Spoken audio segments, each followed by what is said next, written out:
To you bye Chitale बंधू.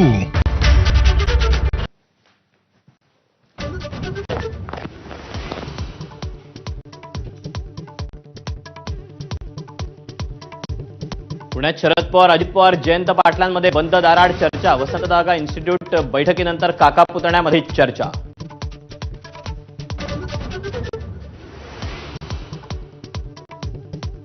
नाशिक सिंहस्थ कुंभमेळ्याच्या तारखा जाहीर. 31 ऑक्टोबर 2026 पासून कुंभमेळा पर्वाला सुरुवात. एबीपी माझाच्या बातमीवर शिक्कामोर्तब.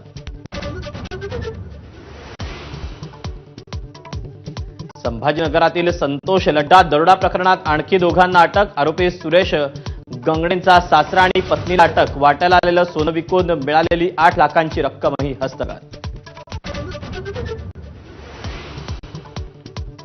पुण्यात भरधाव कारनं उडवल्यामुळे 12 विद्यार्थी जखमी. पाय फ्रॅक्चर झाल्यामुळे प्रशांत बडकर या विद्यार्थ्याचा एमपीएससीचा पेपर हुकला. पेपरला पुन्हा बसू देण्याची सुप्रिया सुळेंची मागणी. संभाजीनगरच्या फुलंब्री तालुक्यात हुंड्यासाठी विवाहितेला अमानुष मारहाण आणि चटके. पती अजीम शेख आणि त्याच्या 2 बहिणींवर गुन्हे दाखल. हिंदी भाषा मावशी नाही तर लाडकी बहीण. सरनाईकांकडून पुन्हा हिंदी भाषेचं कौतुक. हिंदी भाषा आता मुंबईची बोलीभाषा झाल्याच्या विधानानंतर आणखी एक विधान.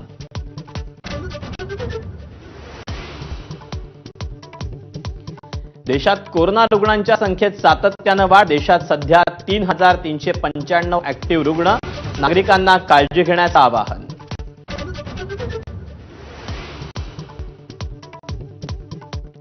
भंडारा जिल्ह्यात शनिवार ठरला घातवार. 2 अपघातांमध्ये एकूण 5 जणांचा मृत्यू. भंडारा शहर आणि साकोलीत भीषण अपघात.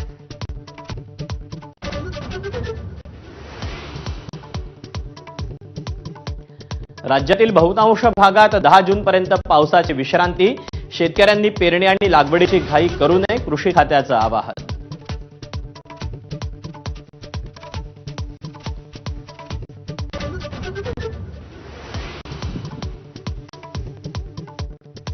व्यावसायिक वापराच्या गॅस सिलेंडरच्या किमती घटल्या. 19 किलोचा सिलेंडर 24 रुपयांनी स्वस्त. रेस्टॉरंट, हॉटेल आणि ढाबे चालकांना दिलासा.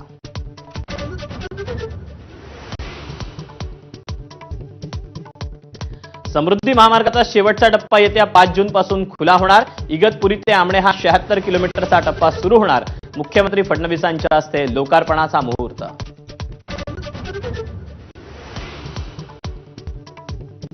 पाकिस्तानला चीनकडून मोठ्या प्रमाणात पाठिंबा. पाकिस्तानच्या लष्करी उपकरणांमध्ये 80% चीनी उपकरणं. सिंगापुरातील शांग्रीला संवादात सीडीएस अनिल चौहानांची माहिती.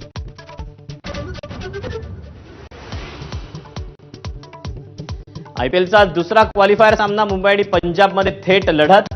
विजय संघ फायनलमध्ये बंगळुरूशी भिडणार.